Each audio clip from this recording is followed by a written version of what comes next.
Hello, everyone, and welcome to the With Chinese Characteristics podcast. I'm Natalie. I'm Cherry. Together we talk about topics with Chinese characteristics. And today is another exciting book club episode. Yay. For the Water Margin, Chapter 2, where we're going to, get into the actual plot of the story. Yes. And meet some tough dudes. The demons, no, the heroes. Yeah, the heroes. Show up now. Quote-unquote heroes. Yes. So this is Chapter 2. The title is Arms Instructor Wang Goes Secretly to Yan'an Prefecture. Nine Dragon Shijin Wreaks Havoc in Shi Family Village. I think we were a bit over-optimistic when we planned to do 2 chapters in an episode, because on preparing these episodes, a lot happens in these chapters. Yeah. And they're very dense. Yeah. And I don't want to rush through them. So I think we're just going to do 1 chapter per episode. For now. But we're going to try and release them every week. Yes. Well, the first 40 or so chapters, they introduce the heroes. Yeah. And there's a lot of them. There's 108 and some to introduce. Mm-hmm. So I think these are denser episodes. Once they're done introducing everyone, and then we actually get into the plot line, maybe we'll do 2. Yeah, we'll see how it goes. So last episode, Marshal Hong let the demons out. Yeah. Right? Big mistake. He touched the tablet on the stone tortoise and Yeah. dug up a thing, and now the demons are out. Yeah. And now we jump forward about 50, 60 years. Now we're in the reign of Emperor Zhejiang, Yeah. and we're in the capital of the Song Dynasty, Yeah. which is Eastern capital of the Song Dynasty, Kaifeng. Is it time to talk about the capitals yet? Well, yeah, so I'm Sharon very excited about Sharon this. wants to talk about the capital because, as we've mentioned before in some of other episodes, Yeah. China's not like, England or something, right? We're like, or Italy. We're like Rome or Egypt, right? We're like, you kind of have like the eternal important city over thousands of years. Yeah. Whatever dynasty comes in, what their needs are, what they want to do. Chinese people are good at building things. They just build build a new capital. Yeah. They build new roads to it. They rebuild an old capital or whatever they want to do. Yeah. It well, moves can I all add over. to that? Yeah. Which isn't something that I think is overlooked in today's narrative of this big China, one China, that the territory of China, like for example, at the Song Dynasty at this time, if you look at the map, it's quite small. Yeah. Right. So what the capital is today, Beijing, the northern capital, which is also the city name now, wasn't China at this part of the history yet. So I think that also, also explains. I think at some points in the past it was part of China too. Well, the border line shifts here and there. But at this point in the Song Dynasty, it is not. It's where the enemies are. Yeah. Yeah. So the Song Dynasty does that. And then, we've talked about there's Nanjing, which is the southern capital. Yeah. You have Chongqing. You have, so you have all these cities that alternate. Apparently there's 8 of them. 8 of Chinese cities that have been capitals? There's the 8 ancient capitals, Cherry. Oh, I would have thought there's more. Oh, okay. Well, but I guess maybe the overlap. I guess that depends on maybe how you define it, because. Yeah. Well, let's get into it. So Cherry's going to talk about the capitals. In the chapter 2, they opened with the eastern capital, and they call it the eastern capital, not the capital of the Kaifeng city, right? And I'm not sure. There might be 2 reasons for it, and I can't come to a conclusion. So maybe our readers can help me. Is there a western capital? Yes. Oh, okay. So the first reason, which is not about the western capital, is that this is the Song Dynasty, the northern Song Dynasty we're still in right now. And obviously, from the writer's perspective, from the reader's perspective, we know the history, we know how it went. We know that there's about to be a southern capital very soon, because there's about to be a southern Song Dynasty very soon. Because they're going to lose They're going to lose it, and the emperor's going to escape. Yeah. And all that, which is going to be the emperor that we meet in this episode, by the way. And my favorite joke of that is that there's a famous phrase that says, just hang there, only 3 years left in the 8-year war. In patriotic Chinese TV shows about the resistance against the Japanese invasion in World War II, there will be like a soldier will be like encouraging another soldier. There will be like, just 3 years left. It's only 8 years. Yeah. It's like, well, you couldn't have known that. But we know that. But we know that, yeah. And that's a bad piece of writing. But in this case, it could be that. But more likely, it's because there are actually 4 capitals of the Song Dynasty. Okay. The Northern Song Dynasty. And there is the capital, which was Kaifeng, the city here. But there were 3 others. And this is not an uncommon thing in Chinese history. There will be a capital where the emperor lives, right? Where the Forbidden Palace at the time was at. But there will be other important cities, either on the border, either a economic cultural center, or where the founding emperor of that dynasty was born. And that would be named a capital too. But it's sort of like a side capital. And it's a thing. This is not uncommon in Chinese history, even though we know there is one capital city. But the other 3 are referred to as capitals too. The western capital at the time was this city called Luoyang. It was where the founder and the first emperor of the Song dynasty was born. It was a prominent cultural center as well as a developed city. And then there's the southern capital called Guidefu in today's Henan province. It used to be called Nanjing at the time, which literally means the southern capital. And there's the northern capital. But it's not our Nanjing. It's not our Nanjing. It's a different one. It's not the modern Nanjing. See, the thing is, at the time you call them Nanjing, that's not the city name. That's just the title. Yeah. But today, obviously, it has evolved into the name of the city. Yeah. So there's also, the last one is the northern capital called Damingfu, and in today's Hebei province. And this one was strategically very important because it's up there in the north. Yeah. And we know at this time the enemy came from the north. And it also used to be called Beijing, literally, the northern capital. But obviously today's Beijing is a different city at a different location. Today's Beijing used to not be part of the China, like we mentioned. Yeah. That's all I'm saying. So anyone who's like, this is my little anti like ethnic China. Well, who gets to be China is very... Yeah. Because it's like there's people north of the Northern Song dynasty. Yeah. Who arguably are Chinese. Yeah. And when Natalie, they're the barbarians. Yeah, they're the barbarians. and when they take over, as they will, the Northern Song dynasty, they then claim they're China. Yeah. Right? They're like, well, we're the real China. And you people to the south are the fake China. Yeah. Right? The interesting thing is, I don't know if Europe works the same way. You take it over a different country. It's a different country, right? Yeah. But it's like in this Chinese narrative. Yeah. Or, I mean, it might be true at the time. Well, you is have that like they're like, there's this of... one country in the world that's important, which is China. Yeah. So we claim these territories, and we are China. It's not like we're a different country. No. We're a different dynasty of China. Yeah. But like, yeah. Yeah. Well, I mean, maybe the closest thing in like Europe is like, you're the Holy Roman Emperor. Everybody says they're Rome, right? Yeah. You have the Kaiser, which means Caesar. You have the Tsar, which means Caesar. Yeah. Right? Yeah. All these empires say, oh, we're the new Rome. Yeah. So maybe that's the closest thing. So yeah.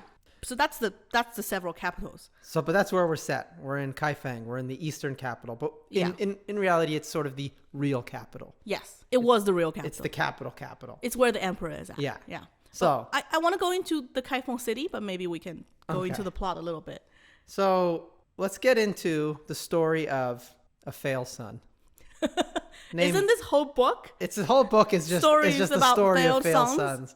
You know, you might think that these are like cool dudes, and they are cool dudes, but they're also most of the characters in this book are all complete failures by Confucian standards. Yeah. They don't respect their parents. Nope. They fight. They don't know any scholarship. You know, they don't do anything productive. No. They're just bad apples.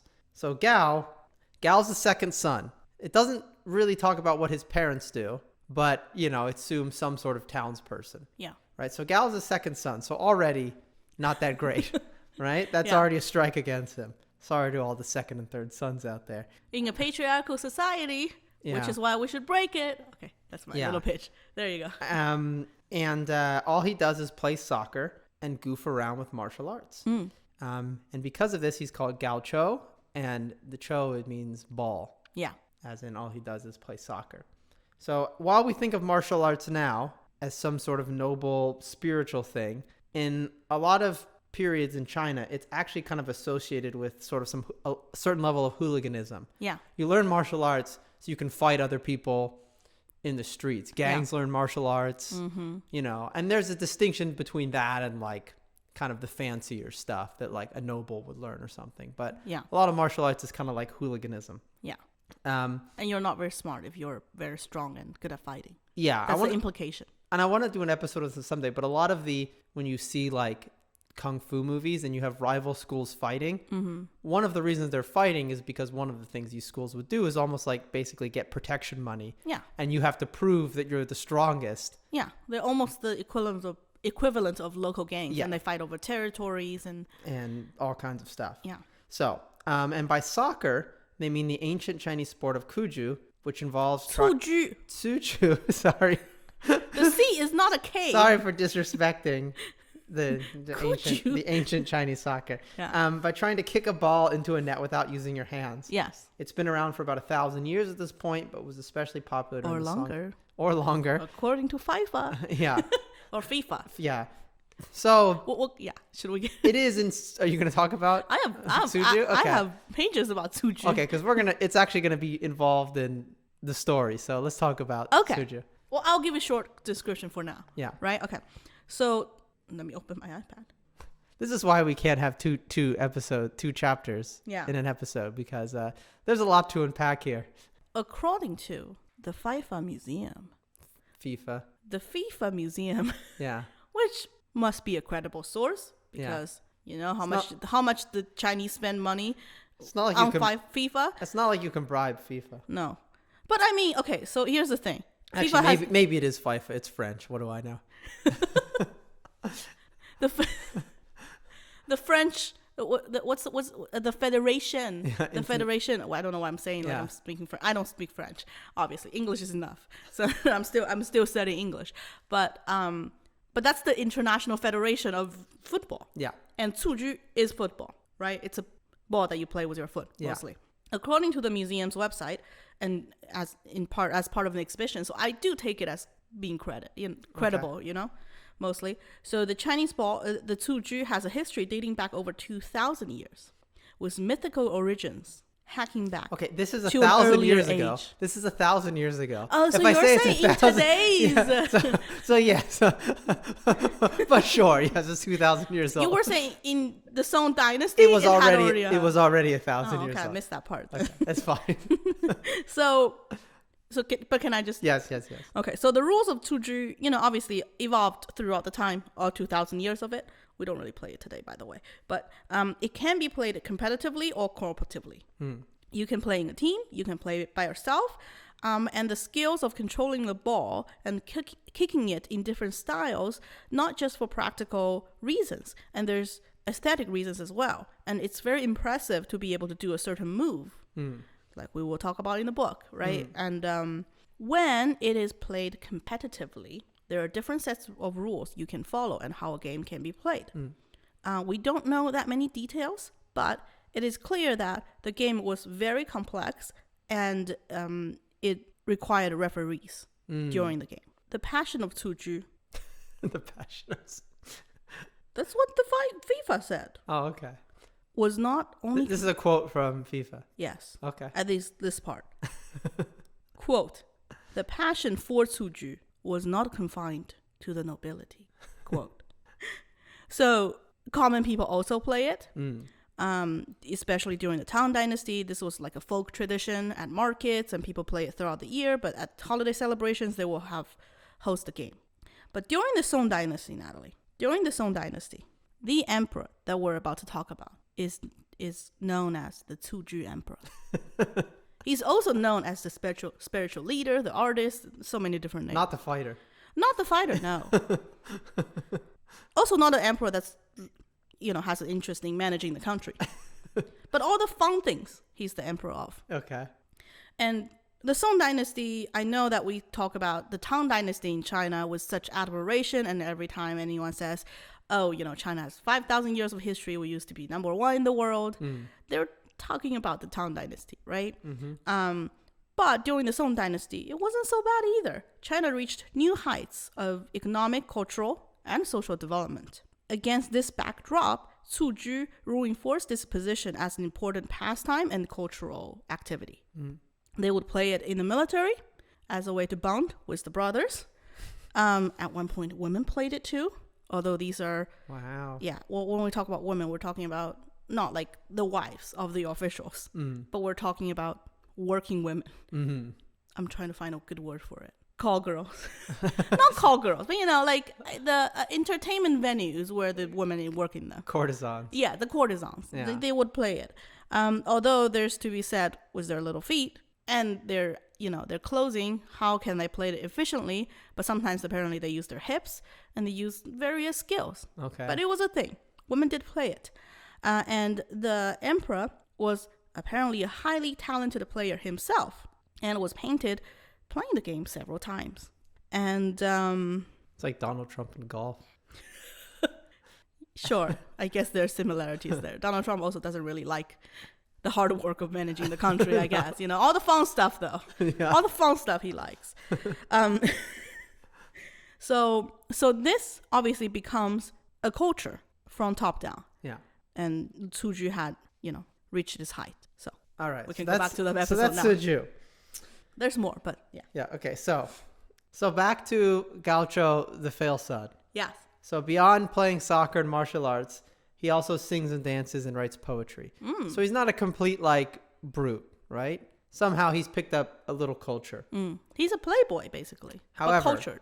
But as the book says, when it comes to virtue and proper behavior, he didn't know a thing. He spent his time gadding about the city and its environs. Thanks to him, the son of Master Wang, an iron shop owner, dissipated a considerable sum of money in theaters, gambling dens, and brothels. Oh, no. So he's a bad influence. Yeah. He's hanging out with other dudes' sons, getting them gambling, wasting their family's money. Yeah. So Master Wang is mad his son is hanging out with this ruffian Gaucho. Instead of being a good parent and telling his kid, don't hang out with him, what does he do? He calls the cops on Gaucho. He calls the cops on Gaucho for being a bad influence. Yeah. He reports him. He reports him for being a bad influence, which I guess is illegal. So the prefect gave Gao 20 strokes, banished him from the city, and forbade the people of the eastern capital from either feeding him or giving him shelter. Yeah. So he's an outcast now. He's an outcast. He's been exiled. Yeah. Which isn't it just crazy? That's a crime. Yeah, Yeah. I mean, anything's a crime if... It's like you like party, so you have your friends and you convince them to party with you. That's a crime. I mean, if their father goes and report you. Like if you look at like the Qing Dynasty law codes, which are based on earlier ones, which I think is like the earliest one we have translated. It's like it's a crime if like you're a wife and you're like not polite enough to your father-in-law. You know what I mean? There's just like so much stuff that's just like it's like I don't think it got enforced most of the time. But basically, but when it needs to be enforced, if you pass the judge some money, yeah, and you complain, and the other person isn't important, it's useful to have these laws. Yeah, basically. Yeah, you need it, you can arrest some ruffians. Yeah. So Gao starts hanging out at a gambling house outside the city, and he stays there for 3 years, presumably just doing odd work and stuff and things. Mm-hmm. Then, because the weather is good, the emperor declares a general amnesty. Yeah. So this is still not... The emperor prayed, and then the weather was good, and the gods have listened, and So this is still Emperor Zhejiang. So we're not in the kind of the main emperor of the story yet. Yeah, I'm gonna call him the Playboy Emperor. Now. So the emperor declares a general amnesty. These sort of things make more sense when you consider that most serious crimes in China were punished by death. So it's not like you're letting a bunch of murderers out of jail or anything. Like there's really, you either get beaten or fined or you get killed. Yeah. So. And we're going to talk more about prison in chapter 3. So anyway, Gao can go home now. Gao the ball. Gao can go back to the capital city. So the owner of the gambling house writes Gao a letter of recommendation to a dude he knows in the city named Dong. Yeah. So he writes the letter. Gao goes to Dong. Dong immediately realizes Gao is a loser. Yeah. And he tries to figure out how to get rid of him. Yeah. But he can't. No. Because of Guanxi. No, Guanxi favors. You can't just kick somebody out on the street. If they have a letter, it makes you seem like you're not a reputable person in the society. It also makes the other person lose face. So he says, this is what he says. This is what Dong says to Gaucho. He says, "The light of my household is too feeble," he said. "It would only be holding you back to keep you here. Yeah. I'm turning you over to Su Jr., the court scholar. With him, you'll be able to make a start. How does that sound?" So Gao takes up on it. because the court scholar is higher up the chain of society. Yeah. Then I think Wong is like a doctor or like a merchant or something, right? So now we're getting up to a Confucian scholar. It's weird also. Somehow this guy thinks that he's the bad news. Instead of referring him to someone lower. No, he got to refer to... He pushes him up the chain. Yeah. Yeah. Because it's like... I think it's supposed to be kind of darkly funny.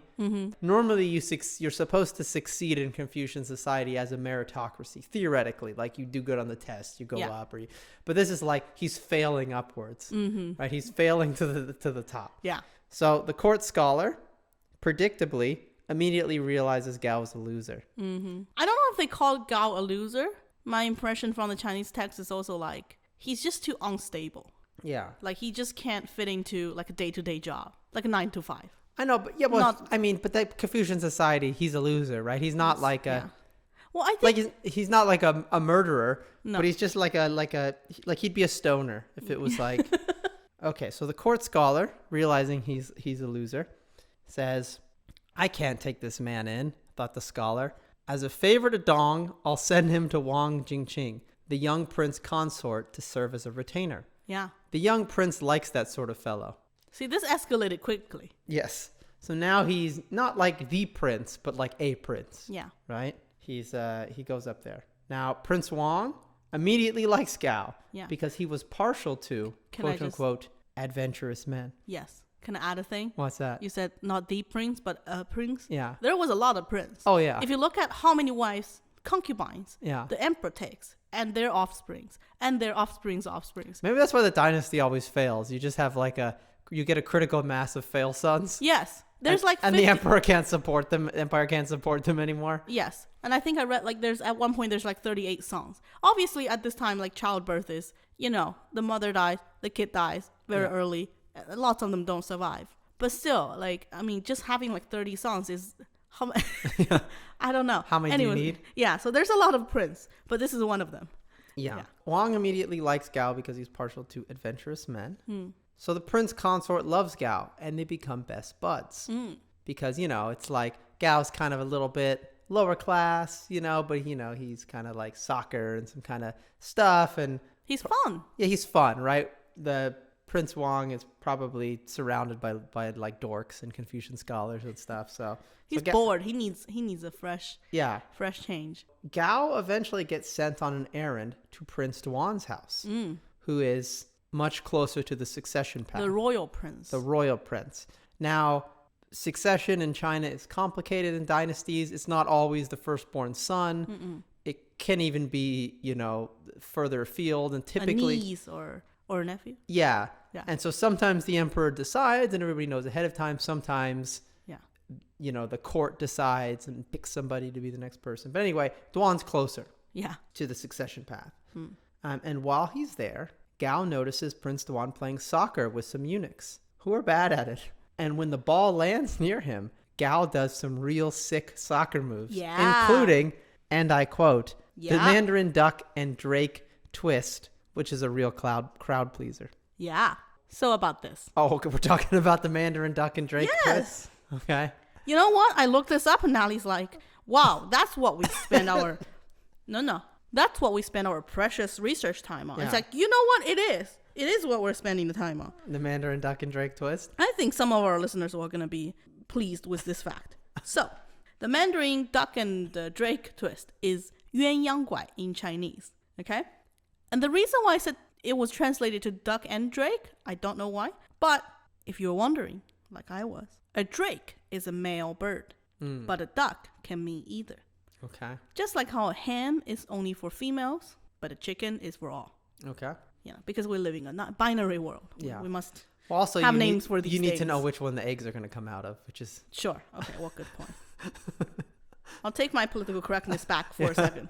Okay? And immature birds, apparently, of any gender can be called ducklings. Okay. Yeah. So that's the duck knowledge of the day. But 鸳鸯, in the Mandarin duck, the 鸳鸯in Chinese means like a pair of them, male and female. And they show up together. They swim together. It's very lovely. It's like a symbol of... So it's like a yin and yang thing? Yes. But also it's like a symbol of happy like a pair of lovers, Okay. basically. This particular move means you kick the ball on one foot, Okay. and then you kick it the same way on the other foot. So it's like, okay. So you pass the ball you're from like- one foot of yours to another, and it's like a fancy move. So you're like dribbling it Yes. on yourself. Okay. So it's a fancy move, and it's impressive. Okay. That's all. That's all about the Drake and the Duck move. Well, it impresses the emperor. Yeah. Oh, sorry, the prince. Yeah. The crown prince.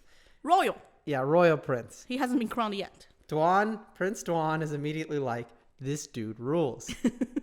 And, he gets him to play soccer with them. Yeah. And he's like, no, I can't play soccer with you, emperor. I'm just a lowly person. And the emperor's like, nah, come on, let's do some soccer. Yeah. And, Stop saying the emperor. oh, sorry, Prince Duan. Well, in about 3 sentences, it's going to be the emperor. So, That's true. so now Gao is a retainer of a prince in the royal succession because Prince Wang trades him to Prince Duan.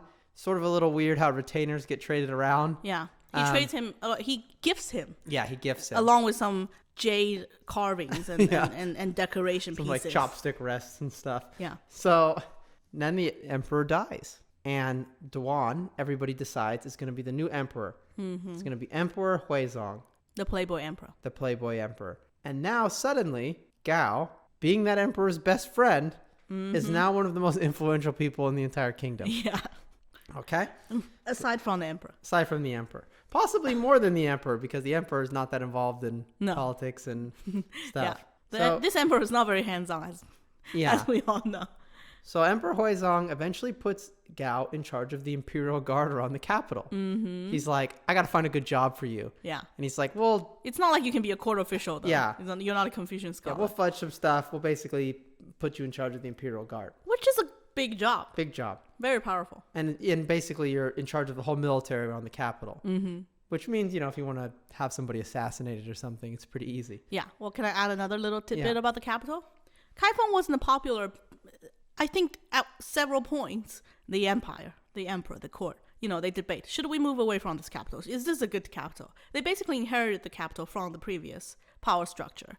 And Kaifeng is not a very good military, it's not a very defensible location. It's flat, there's not terrains around it. It's very easy to... Especially when your main thing you're worried about is people on horses with bows. yeah, they can just march right in. coming through and, Yes. So, but as a result, then it's still the capital, so they have huge amounts of military nearby. I think more than usual if the capital were at a easily defensible, defendable Yeah. location. Yeah. So even more to Gaucho's power, he's got more dudes Yeah. to control to Also, manage. this is a period through like most periods in Chinese history where there's people at all moments, actively at war and skirmishing with China on borders all around the empire. So it's not like this is like a BS job, No. right? Like No, it's a real job. you need like competent people in charge of the military. Well, the way the emperor appointed him Yeah. made it look like a BS job, though. Yeah. Because the emperor was just like, yeah, I gotta find a job for you so that you can stay around. Yeah. Like the emperor can't just have a football buddy that doesn't have a position. No. Right? You need to have some sort of important job. Yeah. So lucky Gaucho. Lucky Gaucho. And also at a certain point he changes his name. So it's still Gaucho, but he changes the character. So multiple characters in Chinese can have the same pronunciation. Yeah. He changes it from the character that means ball to Looking respectable. that's what the new one is? Yes. Okay. So now he's like respectable. Yeah. Respectable guy. Yeah. That I assume that's supposed to be kind of a joke. Well, I think, okay, here's the thing about Chinese names. Yeah. Okay? And not to call you Orientalist. Yeah. But, I get mad when people are like, what does your name mean? I was like, what does your name mean? John or whatever, or like, Emily or... John Smith, it means they were a smith. Okay, yeah, well, there you go. They were So, a cooper, their parents made barrels, yes, so my name does mean something good. But doesn't mean you should just ask that. But, it's a name. The whole point of him changing the name, it's not the name he changed it to, though. Yeah. It's more that he needs to change the name from something as low class as a ball, Okay. So he changes it. Yes. So he seems cooler now. And he assumes command of all the officers in the city. Yeah. And he has them come and pay tribute to him as their new leader. Yeah. This is a quote. Only Wang Jin, an arms instructor in the mighty Imperial Guards, they always say mighty, has failed to appear. Half a month previous, he had reported ill. Because he had not yet recovered, he hadn't returned to duty. Gao gets annoyed at this and sends someone to drag Wang Jin to him in order to report. Wang Jin had no choice but to go to headquarters, sick as he was, and report to the marshal. Yeah. He kowtowed 4 times, hailing Gao respectfully, then rose and stood to one side. Are you the churl whose father was Wang Sheng, an arms instructor in the district garrison? Uh-oh. Gao demanded. Yeah. I am that humble person, replied Wang Jin. Rogue, cried Gao. Your father was only a medicine peddler who twirled a staff around to attract a crowd. What do you know about military arts? The previous commander must have been blind to appoint you arms instructor. How dare you snub me and fail to report for roll call? Whose backing have you got that you can feign illness and loll around at home? And by whose backing, it's like, what guanxi do you have, right? What like personal connections do you have? Yeah. And then Wang Jin says, your humble servant would never dare. I really haven't fully recovered. Criminal, if you're sick, how could you come? When the marshal summons me, I must obey. Gao was enraged. Guards, he roared, seize this fellow and give him a good beating. So the rest of the officers, though, they like Wang Jin. And Wang Jin's a very reasonable person. He's a reasonable person, which is why he's not going to be one of these bandits. Not one of the 108 heroes. No, he doesn't have an ancient demon in him. The rest of the officers calm Gao down because they're like, you just took the position. It'd be inauspicious if you beat a guy. It's unlucky. And lucky in the middle of the ceremony, And Gao's like, fine, I'll beat you. I'll go home. I'll beat you tomorrow. Yeah. At which point is Wang Jin going to realize who Gaucho is? So Wang Jin catches a glimpse of Gao and recognizes him. Quote, my life is in danger. So that's our fine Marshal Gao, loafer and football player, Gao II. When he was learning to joust with staves, my father gave him such a drubbing, he couldn't get out of bed for 3 months, which maybe your father was kind of a jerk, Wang Jin, for beating up a kid. Yeah. So he was bedridden for 3 months. But it's not Wang Jin's fault. No. Well, this is Confucian China. Everything is the 3 generations. Yeah. So he's hated us ever since. Now that he's come up in the world and been appointed commander of the Imperial Guards, he's sure to want revenge. Who would have thought that I'd be under him? As the old saying goes, fear not officials, except those who officiate over you. Yeah. So he goes home. He goes and tells his old mom, who's like 60, and the mother gives him some advice. She says, my son, of all the 36 ways to get out of trouble, the best way is to leave, to escape, to hit the bricks, to run away. So the 36 stratagems are an ancient Chinese thing. It's even old by this point. Yeah. In the water margin time, it's old. Yeah. And it's 36. There might be various versions, but there are 36 strategies. There's 36 stratagems, kind of ostensibly for war, but they're used in all sorts of situations. And it's like, one of them's like feign confidence when you're unprepared. Yeah. Fake it till you make it. Or, pretend you're going to go attack to the left and attack to the right. Yeah. Basic stuff these days, but back then these were some Well, it's like crops that can't be, I don't know, planted side by side. That was written in the Bible. It's basically like a manual. Yeah. Of like, I don't know, life tips. And the best strategy is, the 36th strategy is indeed leave. Yeah. Because it says if you surrender, 100% defeat. Yeah. If you compromise, 50% defeat. Yeah. If you run away, no defeat. No defeat. Just flee. Live to fight another day. Yeah. China's big. Yeah. There's going to be a place for you. Yeah. China's big. There's only so many names. People won't be able to find you. They'll get confused. Yeah. So Wang Jin remembers he knows a guy in Yunnan. Is that the same Yunnan as Mao? Mm-hmm. Oh, it is the same Yunnan? Well, it's the same name. I don't know if it's the same town. The same town. But it's in the mountains. It's the same. It's the same. It's in the mountains. It could be Mao's Yunnan, where Mao and the communists went after the Long March. But anyway, he knows a guy in Yunnan on the border named General Zhang. Yeah. Who could use some tough dudes and would likely not ask too many questions. Yeah. This is the border, by the way. So where they're fighting people and they need tough dudes, right? Yeah. Gao sent some guys to guard his house, but Wang Jin sends them on some errands to distract them. And he and his mom sneak out before dawn. He's a good son. He brings his 60-year-old mom with him. Mm-hmm. And they head out into the countryside. Gao is furious and sends out notices to arrest Wang Jin as a deserter. Mm-hmm. Which he did, desert. Yeah, he did desert. He's just like, I'm out of here. So the two corporals who were supposed to be guarding him, they don't get in trouble. But we know their names. And one of the things that I like about this book is when it wants to wrap up a plot thread, it just says, of them we shall say no more. Yeah. Or it just says, of him we shall say no more. Of this we shall say no more. Yeah. So that's just letting the book tell you, like, we're not coming back to this. No, it's like end scene. Yes. Yeah.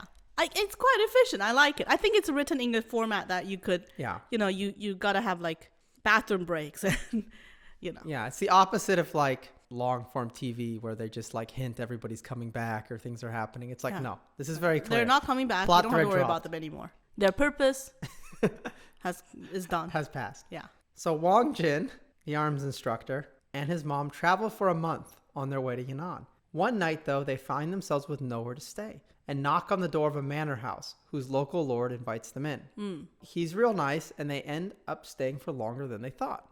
Eventually, he meets the manor owner's son, a young man stripped to the waist. This is a description. A young man stripped to the waist with blue dragons tattooed all over his body.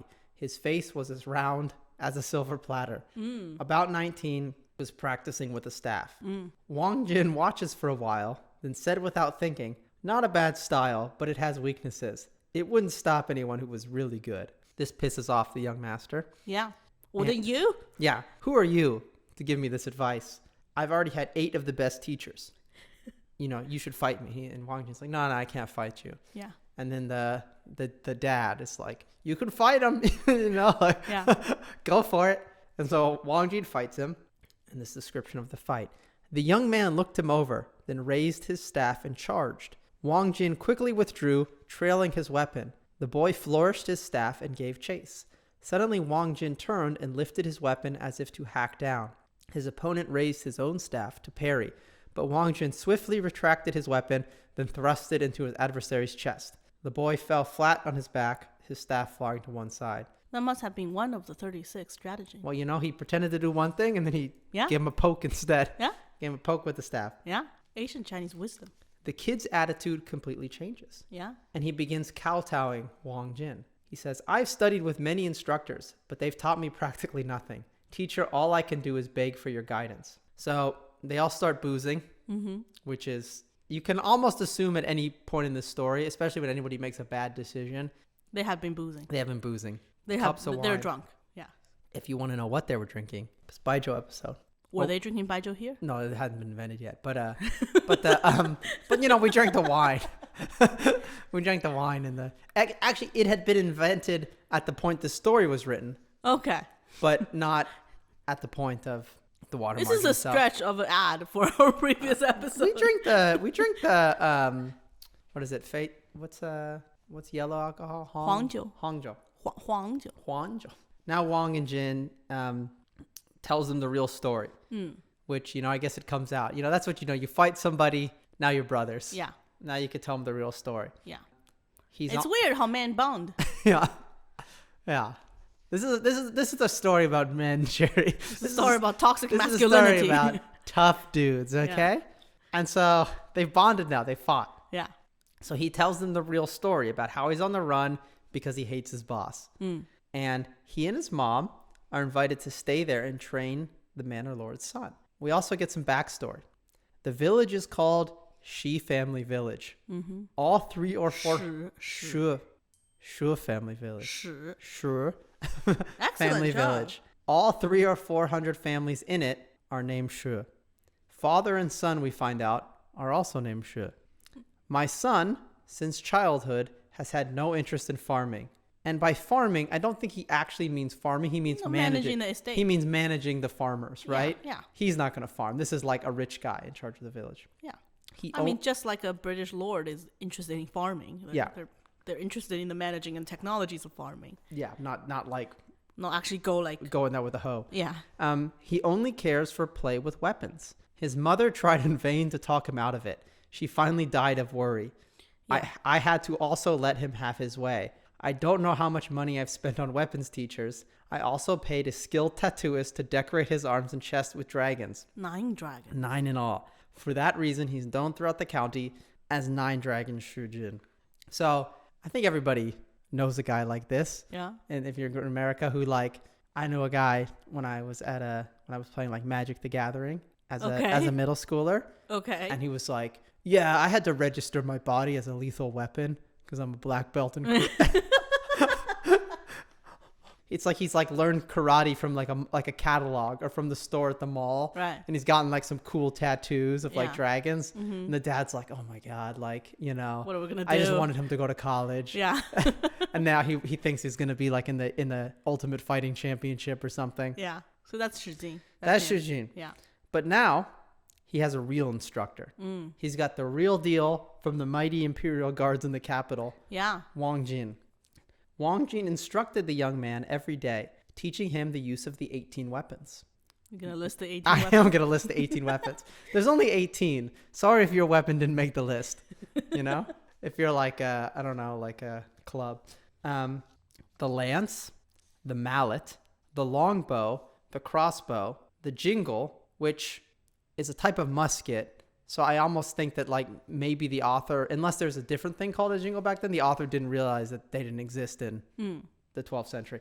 So the jointed bludgeon, the truncheon, the sword, chain, hooks, hatchet, axe, trident, halberd, shield, staff, spear, and rake. And if you're wondering what the rake is, it looks like a regular rake, like you'd use to rake up leaves, but it's got pointy ends. Yeah. And you like grab people off horses or hook them up and stuff. Yes. I just want to also add, because we were talking about the differentiation between knives and swords and daos, you know, and it's the ancient Chinese categorization of weapons is not one-to-one relationship with what the Western categorization is. A dao can mean a number of different things. Sometimes a sword that looks very much like a sword can be a dao. Sometimes a spear can be called a dao, which is... Yeah. I feel like almost a better translation is like blade.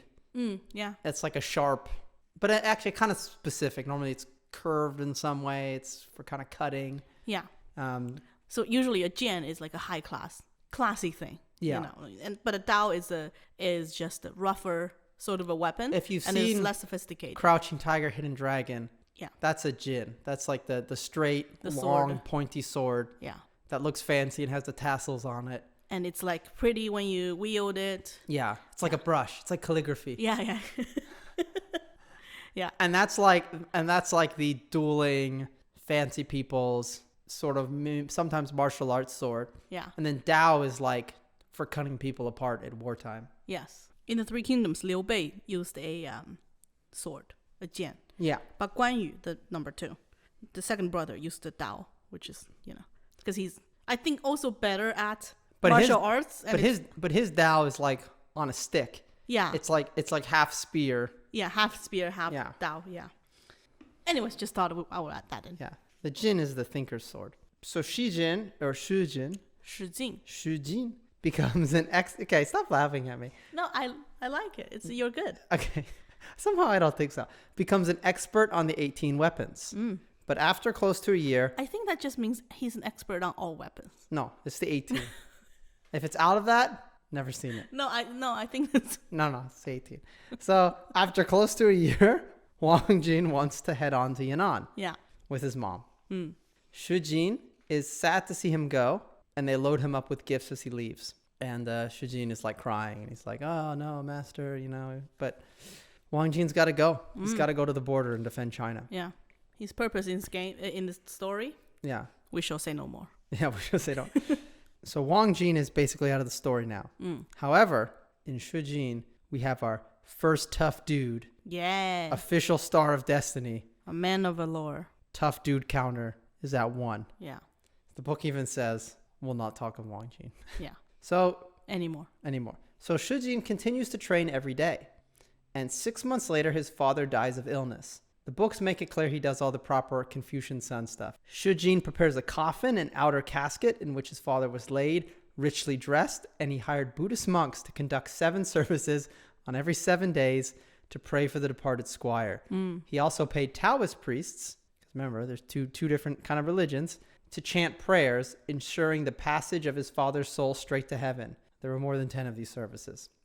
I will say maybe this has to do with the Chinese language. The whole thing you just described is like 1 or 2 lines. You know, 7 days and 7 nights of ceremony. It's just qitian. You know, like it's very...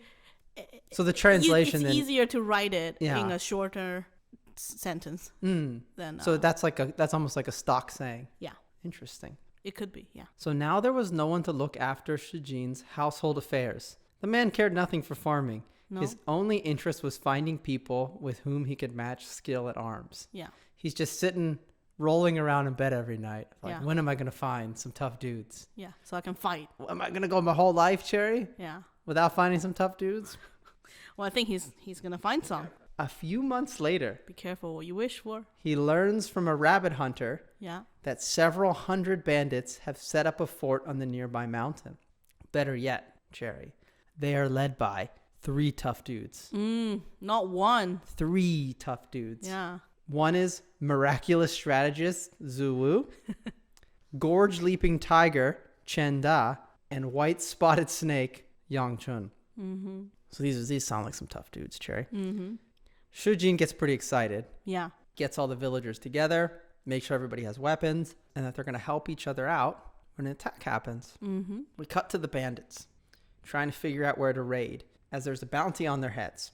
They want to go to Huayin, which is some area. Well, actually, can I? Oh, yeah. The Huayin County, it's the big county nearby, has a bounty on them. And Chen Da, the number 2 in command, goes, okay, let's go raid that county in preparation for their bounty on us, which doesn't make sense. I think it makes it that it's to say that he's not very smart. Yeah. And he's very or he's just trying to impulsive. get revenge. Yeah. Yeah. Well, so the the one other guy two is like, no, the no. one guy wants to go there. Yeah. You don't understand, brother, says Yang Chun, also known as White Spotted Snake Yang Chun. To get to Huayin, we have to pass by Shi family village. That 9-dragon Shijin is very tough. It's not wise to stir him up. He's made a name for himself. He'll never let us pass by. Yeah. One thing I love about this book is that everybody seems to have an intrinsic knowledge of where other tough dudes are. Yeah. Like there's like So a magazine. Yeah. Like there's like a quarterly magazine that goes around. It's like, not a gaydar. It's a tough dude dog. Yeah. They go, no, he's a tough. I know, like, you know, it's like they, in their memory, Yeah. they know where all the tough dudes Well, no, are. it's the gossip that goes around, you Yeah, know, the I tough dudes network. Yeah, Tough Dudes Network.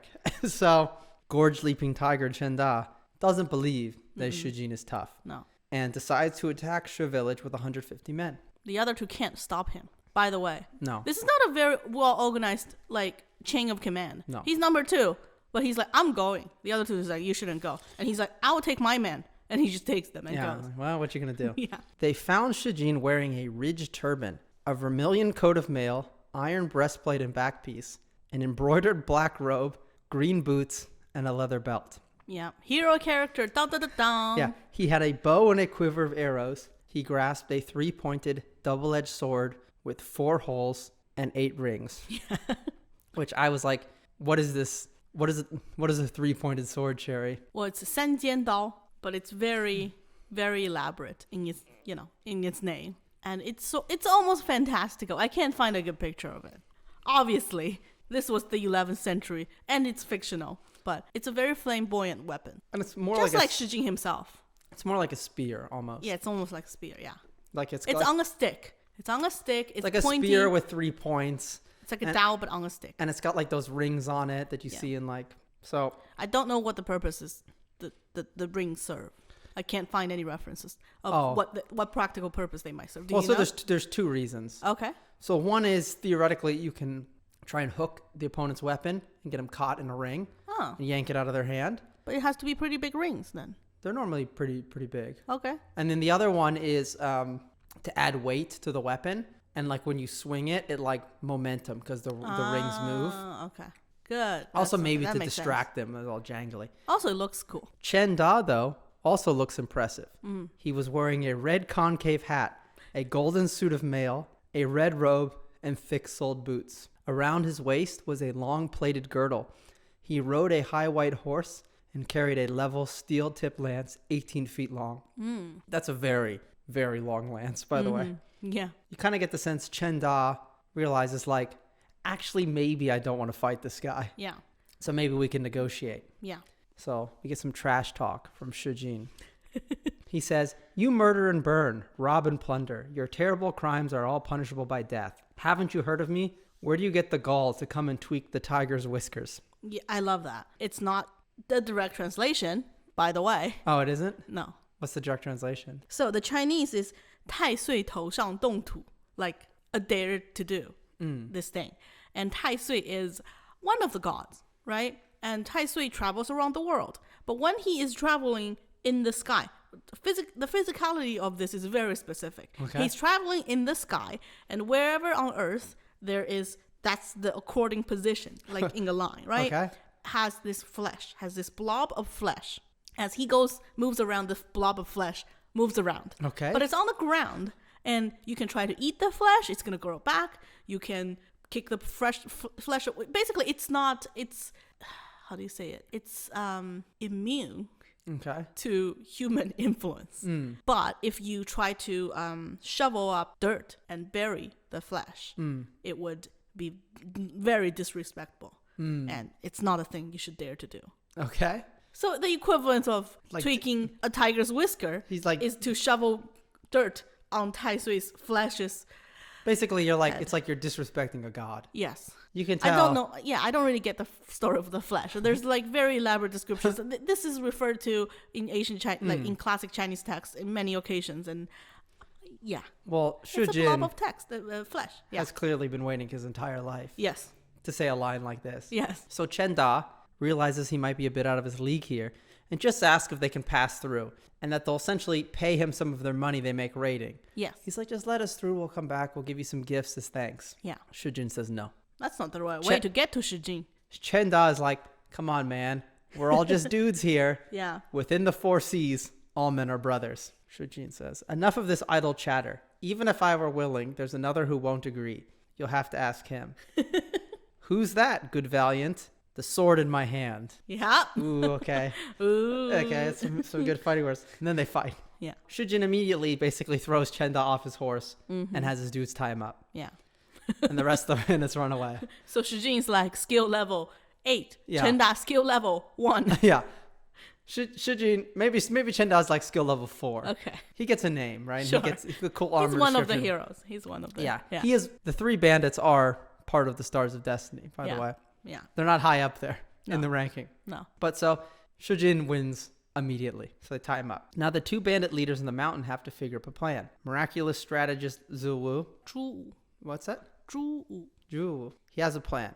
And he's like, we're going to go down there. We're going to tell him to arrest us too. One of the 36 strategies. They go down there. What's a strategy? What's the difference between strategy and stratagem? I think a strategy is like a specific thing. And a stratagem is like you make a strategy for a certain circumstance. A stratagem is like a higher thing. Theory, yeah. Okay. I think so. One of the 36 stratagems. So they go down, the 2 of them, and they compare themselves to Liu Bei, Zhang Fei, and Guan Yu, which are the I'm rolling my eyes. How dare you? The 3 brothers, the 3 companions. Yeah. In the Romance of the 3 Kingdoms, who swore the famous oath that we weren't born on the same day, but we'll die on the same day. Yeah. And they go, we're just brothers. So if you're going to take him, you got to take us too. Yeah. And then... Even though they really don't want him to take them. No. It's a stratagem. But Shijin's like, damn, these guys are cool. Yeah. These are the first tough dudes he's met since Wang Jin. And he's like, damn, impressed. these guys are cool. Yeah. Well, he said, I think specifically, like, I was gonna. Right.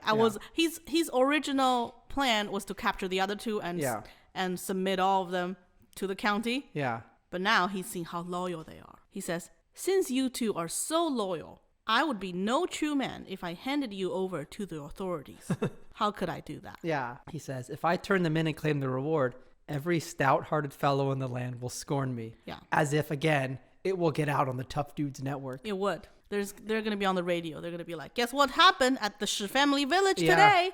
Is it time to talk about the moral standards, the alternative sort of, judgments here? Yeah. Is that these 3 are bandits. Yeah. They kill people, they rob people, they're like the iron in Game of Thrones, the House Greyjoy? Oh yeah, the Greyjoys. You know, they only take, right? Yeah. And they probably have killed a lot of people. So, she's right in a way to capture them, and it is illegal. Yeah. Among many other things, But he's like, I was going to follow the law. I was going to follow my original moral code. However, what's more important is that you are loyal to each other. Yeah. Even if you're the worst of the worst dudes on earth, if you're loyal to each other, you're good dudes. Also, it's like the things that they've done Yeah. are to the NPCs of the world. Yeah. It's to farmers and like merchants and stuff. Who cares about them? And it's like, well, we're tough dudes. Yeah. We're like above that, right? Yes. So as long as you're loyal to the other tough dudes, even though they're less a serial killer, you are respectable. yeah. So That's the moral code of this world of the water margins. So because of that, Shijin is like, well, what do you say I let your buddy go? And they're like, no, don't let him go. Just kill us all. You know, that's what we want. We want to die together. Yeah. And Shijin's like, damn, these guys are so cool. Yeah. So he shares wine with them. Yeah. They're so brave. So brave. He shares wine with them and lets them go. Yeah. Shijin isn't very smart. No. The bandits decide they kind of like Shijin too. Well, I mean, of course. And he's kind of useful to them. Of course. And they start sending him tribute. Yeah. They start sending him presents, a little thing, a little there, you know? Yeah. That's how corruption starts. Well, and because this is a Chinese society where guanxi still happens in the Good Dudes Network, by the way, it's guanxi still exists. They send each other gifts. Yeah. And he back sends and a forth gift and back and forth, many rounds. You All know? fancy stuff like fancy robes, gold bars, silver Yeah. bars. I don't know. Not only Gems. the Yeah. robes, he has them custom robes Oh, made. yeah. Which is a little gay. Brothers. He's what are you like, talking about? he's like, oh, they'd look good in these. Yeah. And he gets like the special cloth and Yeah, has the yeah. special He gets the robes made tailors for to make them. it for them, yeah. And they like get the robes. They're like, damn, these are some cool robes. Yeah. So So now a relationship now we're at forms. and then eventually we're at the point where he's like, you guys should come down for the holidays. Yeah. It's MidAutumn Festival. Yeah. He's like, you guys should come down. Shijin's probably bored. He doesn't have any other family. You know, these tough dudes. The peasants around him, all 300, 400 other Shi families, they're NPCs. He's just bored. Yeah. Right? Yeah. They're not his family, right? He's got to bring these tough dudes, the outlaws, Yeah. into his mansion. So eventually, though, this becomes so everyday that the messenger he sends up to the bandits, inviting them to come down for MidAutumn Festival. Yeah. A guy named Wong the Fourth, Yeah. not named Shi, I guess, gets He's drunk. a helper. Yeah. He drinks too much with the bandits. I think he drinks at an inn too. Well, every time, can I? What? This is very much like a Chinese, like Chinese government today, or maybe not today, maybe like 10 years ago, Yeah. before the anti-corruption campaigns. You know, like the messengers get wined and dined, Yeah.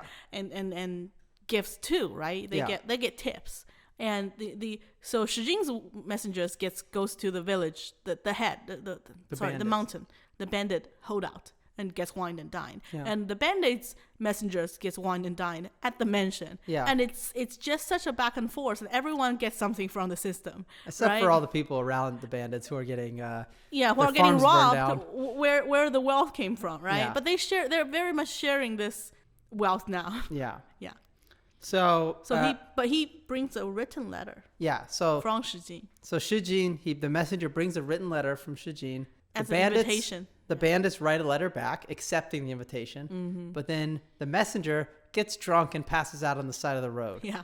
And then the rabbit hunter, Yeah. who showed up earlier, finds the message. He was going to help him. He sees all this silver Yeah. in the pocket Yeah. of this drunk helper. And he's like, ooh, I should take this for myself. Oh, yeah. Yeah. And then he finds the letter. But because he wanted to do a crime already, he's like, oh, this is a good opportunity. And the bounty on the bandits is huge. Yeah. So he's like, I'm going to be rich. Yeah. So he takes the letter and he turns it in. The messenger comes back and Shijin's like, oh, did they write a response?